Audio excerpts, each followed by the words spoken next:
ఇప్పుడు అర్హత ఏంటి అనేది ఇప్పుడు సరే కూటమి ప్రభుత్వం ఏం చేస్తోందో కొంత రఫీ గారు చెప్పారు. ఇవాళ తెలుగుదేశం ఒక ఇనిషియేటివ్ తీసుకుంది. బహుశా కూటమిలోని మిగతా పార్టీలు కూడా ఏవో కార్యక్రమాలు తలపెడుతున్నాయి, మీరు కానీ జనసేన కానివ్వండి. కానీ ఇవాళ జగన్మోహన్ రెడ్డి ఆయన ఏ ధైర్యంతో ఈ కార్యక్రమానికి పంపిస్తున్నాడు రీకాలింగ్ మేనిఫెస్టో తిరుపతిరావు గారు? ఎందుకంటే మనం 5 ఏళ్ళు ఏం చేసాము అనేది ఎంతో కొంత ఎక్కడైనా ఎంత మర్చిపోదామన్నా ఉంటుందిగా మనసులో. సో ఇవాళ కొంచెం మనం ఒక చిన్న తప్పు చేస్తేనే చిన్నపుచ్చుకుంటాం కదా, మొహం చెల్లదంటాం సాధారణంగా ఎవరి దగ్గరికి వెళ్ళడానికి. మరి ఈయన ఎట్లా వెళ్తాడు, ఎట్లా ఆయన శ్రేణులు పంపిస్తాడు? అందరికీ నమస్కారం. ఋషి గారు నమస్కారం. ఋషి గారు, మీ అనుమతితో ముందుగా మా పార్టీకి సంబంధించి నిన్ననే నూతనంగా రాష్ట్ర అధ్యక్షులుగా నియమితులైనటువంటి మా ఉత్తరాంధ్రవాసి, మా సహచరులు, సీనియర్ నాయకులు పివిఎన్ మాధవ్ గారికి శుభాకాంక్షలు తెలియజేస్తున్నా మనందరి తరపున. అదే సందర్భంలో ఒక విషయాన్ని కూడా స్పష్టం చేస్తాను. పివిఎన్ మాధవ్ గారు యువకుడు అయినందువలన ఏదైతే నిన్న మా సమావేశంలో కూడా మేము కూటమిలో ఉన్నాం, ఖచ్చితంగా ఇంకొక 20 సంవత్సరాలు కూటమిలోనే కొనసాగుతామని 3 పార్టీ అధినేతలు, నేను కాదు, నేను ఒక అధికార ప్రతినిధి మాత్రమే, కొనసాగుతామని చెప్పి ప్రకటిస్తున్నటువంటి సందర్భంలో నిన్న మా సమావేశంలో కూడా మా శాసనసభ్యులే కొంచెం మాకు రావాల్సినటువంటి ఏదైతే మా కార్యకర్తలకు రావాల్సినటువంటి షేర్ సంబంధించి అసంతృప్తి వ్యక్తం చేయడం జరిగింది. మరి 5% కాదు, 10-15% అన్నటువంటిది. సో ఇటువంటి అంటే ఏదైతే ఇప్పుడు ఈ పదవుల పంపిణీలో సంబంధించి భారతీయ జనతా పార్టీకి 5% అన్నారు, అవి కూడా ఇవ్వట్లేదు అనేది ఒక అసంతృప్తి మా కార్యకర్తల్లో ఉంది. అది నిన్న అక్కడ వ్యక్తపరిచినటువంటిది ఏది మేమెవరూ మాట్లాడడానికి లేదు. అక్కడ మా శాసనసభాపక్ష నేత విష్ణుకుమార్ రాజు దగ్గర నుండి శాసనసభ్యులందరూ కూడా మాట్లాడారు. సో ఇది చంద్రబాబు నాయుడు గారితో ఒక ఈ విషయాలన్నీ చర్చించి, ఎందుకంటే కూటమి పెద్ద ఆయనే కాబట్టి చర్చించి ఇటు కార్యకర్తలకి అటు ప్రజలకి అందరికీ అందుబాటులో ఉండే విధంగా వారు చేసుకోవచ్చు. ఇంటర్నల్ గా మీకు అండర్స్టాండింగ్ ఉంది కాబట్టి కొత్త అధ్యక్షుడు వచ్చారు, మాట్లాడుకుని చేసుకోవచ్చు. కరెక్ట్. ఇది కూడా అక్కడ ప్రస్తావించారంటే ఇప్పుడు నా మీద ఒత్తిడి ఉండకపోవచ్చు, శాసనసభ్యుడిగా ఉన్న వ్యక్తి మీద అక్కడ ఆ నియోజకవర్గంలో ఒత్తిడి ఉంటారు. అందువల్ల ఏంటంటే ఇవన్నీ కూడా కూటమికి సంబంధించి ఏవైతే చిన్న చిన్న పొరపచ్చాలు ఉన్నాయో ఈ సమన్వయం, ప్రత్యేకించి సమన్వయ కమిటీలు కూడా ప్రస్తావన ఉంది. ఇవన్నీ కూడా చూసుకొని యువనేతగా ఉన్నటువంటి మా పివిఎన్ మాధవ్ గారు సక్సెస్ఫుల్ గా తన టర్మ్ కంప్లీట్ చేయాలని చెప్పేసి, ఆ శక్తి సామర్థ్యాలు వారికి ఇవ్వాలని చెప్పేసి కోరుకుంటూ, ముఖ్యంగా ఒకటి, జగన్మోహన్ రెడ్డి గారు ఎప్పుడు ఏ అస్త్రం ప్రయోగించినా సరే, ఈ మనం కంపారిజన్ కరెక్ట్ గా ఉందో లేదో కానీ మహాభారత యుద్ధంలో కర్ణుడికి ఉన్నటువంటి విలువిద్యలు ఏ విధంగా అయితే సమయానికి ఉపయోగపడవో, సమయానికి స్ఫురణకు రావు, లేకపోతే ఆ సందర్భానికి అవసరమైనటువంటి అస్త్ర ప్రయోగం చేయలేడు, అది ఆయనకి శాపం అయితే బహుశా ఈయనకి కూడా అదే శాపం ఉంది అనుకుంటా.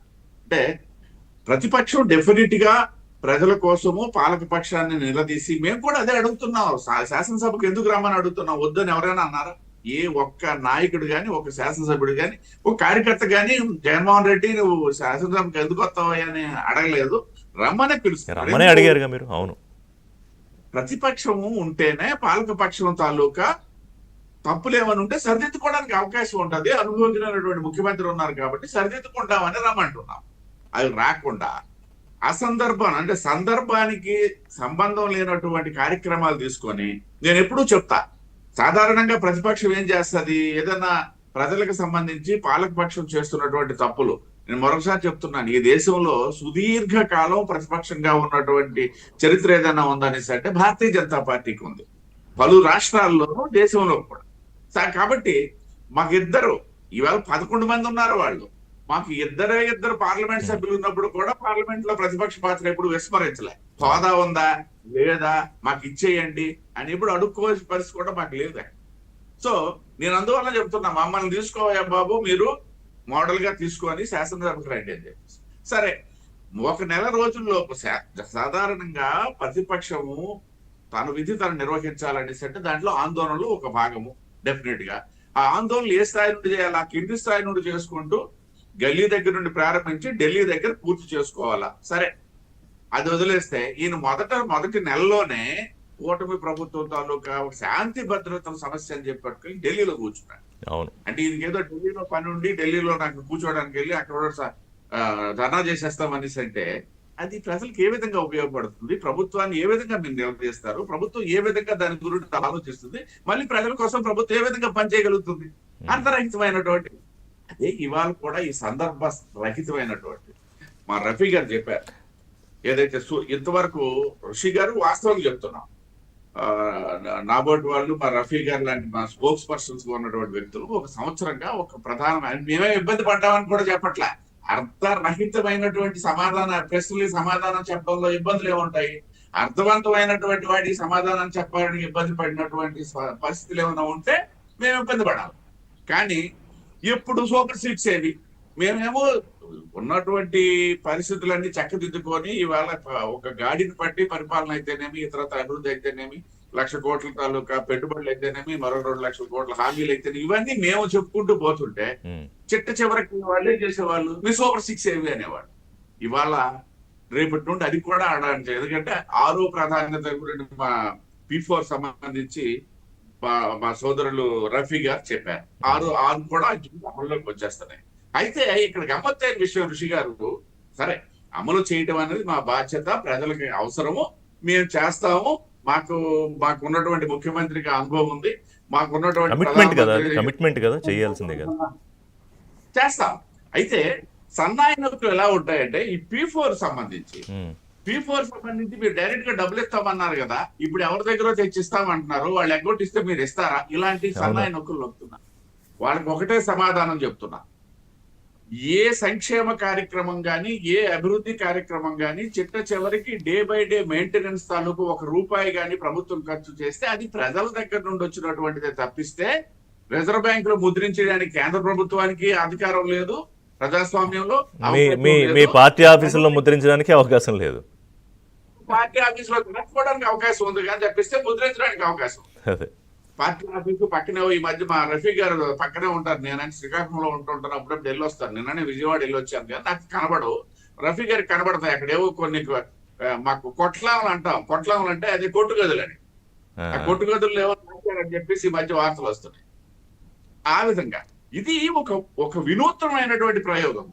ప్రజల దగ్గరికి ఇవాళ పన్నులు పెంచి వసూలు చేస్తే నాబోటి కామన్ మ్యాన్ కూడా ఎఫెక్ట్ అవుతాడు. కానీ ఈ P4 వలన అంతిమ లక్ష్యం నెరవేరుతుంది, ఒకటోది. రెండోది, ఎవరైతే సమర్థవంతమైనటువంటి అంటే కాస్త సంతుష్టిగా ఉన్నటువంటి ఆర్థిక పరిస్థితి ఉన్నటువంటి వ్యక్తులు స్వచ్ఛందంగా వచ్చి వారికి సహాయం చేస్తుంటే ఇది సమాజంలో ఒక నూతన వరవడికి నాంది వాచకం. మీరు ఇందాక అన్నారు ఏ రాష్ట్రంలోనూ లేదని చెప్పేసి, మంచి పదం వాడారు ఇంగ్లీష్ లో కూడా. కాబట్టి ఇవాళ ఇలాంటి కొన్ని ఆలోచనలతో ముందుకెళ్తే, ఇవాళ నేను ఒకటే చెప్తాను, ఇవాళ రైతులకు ఇస్తున్నటువంటిది కేవలం 6,000 రూపాయలే కేంద్ర ప్రభుత్వం, మా రాష్ట్ర ప్రభుత్వం ఇంకో 14,000 రూపాయలు కలుపుతుంది, ఇస్తున్నారు. కానీ ఈ 6,000 రూపాయలు అంతకు ముందు చరిత్రలో లేదు కదా. అంటే ఒక నూతన విధానంలో కేంద్ర ప్రభుత్వం ఒక 6,000 రూపాయలు ప్రతి రైతుకి ఇస్తుంది అన్నటువంటి ఒక ఆలోచన. కొన్ని ఎంతసేపు మేము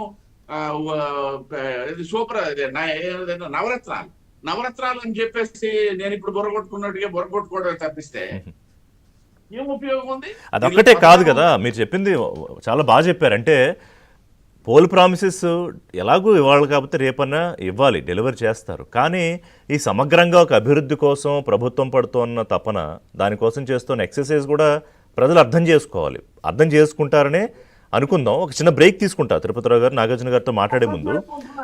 సార్ ఏం చెప్తున్నారు? ప్రజలు అర్థం చేసుకుంటున్నారు. అర్థం కాదల్లా ప్రతిపక్ష హోదా లేని ప్రతిపక్ష అదే అక్కడే చిన్న మెలుకుంది, అదే మాట్లాడతా బ్రేక్ తర్వాత.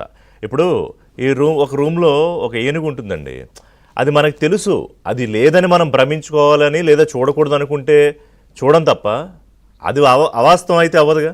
అదే